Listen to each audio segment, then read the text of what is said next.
I grew up in an impoverished neighborhood in Miami filled with hardworking immigrants and refugees. And when I was in the 3rd grade, a change maker transformed my life. Mrs. Lennett, my art teacher, told my mom, "You need to put this girl in an arts program." And my mom did.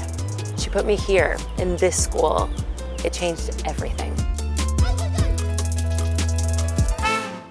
This is Tanisha Seidel. Tanisha and I both went to Norland Middle School. This school is a beacon of hope in our community. What does this school mean to you? This school means everything to me. This school is my bread and butter, of course, but also my passion and where I make change every day. Tanisha, I'm curious to know if your experience echoes what my experience was like. This school was the first time that I met Black people. It was also the first time I met white people. It was the first time I met Jews. And you are at this tender, young age where all of you are souped together in a classroom. Yes. You're all discovering each other, being humanized at a really young age. And like in theater school, you're being forced to do these intimacy and trust exercises. Yes. And it was beautiful. It was gorgeous. Changed my life. It changed my life. Yeah. I really recognized the important things to other people, you know, the other cultures, right? And so that melting pot that came together changed my life for the better. I really believe that. Okay. So you need to give me a tour of the school. Like, where's the theater? So show me the we theater. are at the Black Box Theater that is like only 2.5 years old. Okay, I don't think I've ever seen this. You gotta come. This is so nice. I know. This does not look anything like what it looked like when I came here. I don't leave this space just because it's wonderful. And this is what, you know, happens after people really understand how important the education in the arts is. When did that happen? So we were blessed to be a part of Moonlight, the Academy Award winning film in 2017. And then, you know, just a light shone on Miami Gardens and the arts in education and how important it is, you know, and what it could do, you know, for students. To people who haven't seen Moonlight, Moonlight was created by one of our own. He was a kid from the inner city in Miami. He was brown, poor, and queer. And he wrote a film about what that experience was like. That film a few years ago won the Oscar for the best film of the year.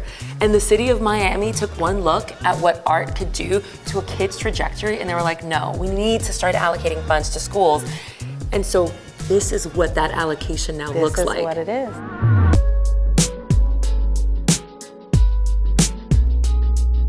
Shia Riggins, known as Vanta Black in your community, when did you become an artist activist, an artivist? I think the most specific thing that I can remember is the loss of somebody very, very close to me when I was a teenager, and his name is James Reed III, and he was lost to gun violence. And I remember everything that I experienced as a teenager and being surrounded by other creatives, and we all had to process what was happening in that moment. So I always wanted to put my feelings, my passions into my work, how I felt at that time into the work. So I was always thinking about how can I get people to understand what's happening in the community, that everyone can be affected by this. So I always think about what am I trying to say, who am I talking about, and how has it impacted me? When you lose someone that young, I think we often don't have a vocabulary to speak about the pain, and you're just sitting with this pain. And pain that is not transformed is transmitted, which is why we so often see in our communities people who have pain and they turn that pain into a weapon and they hurt someone else with it, and it just causes more and more pain. But you took your pain and you transformed it into art, and you have been transforming it your entire life. Can you tell us about some of your pieces that honor him and that honor others? So the work that honors James is a portrait. I did a triptych, a portrait of him, a portrait of my two first cousins, because this is my personal experience with loss. So I wanted people to see that this has affected me 3 times. Some people have been affected many more times. You know, in the process of creating this work, people often compared it to the war memorials in DC. And I was like, there should be a gun violence memorial in DC, and I need to make it happen. I need to be a part of it, because there's something that seeing names like this does to you. Anytime people engage with this piece, like I would watch people engage and I would see them stop. Wow.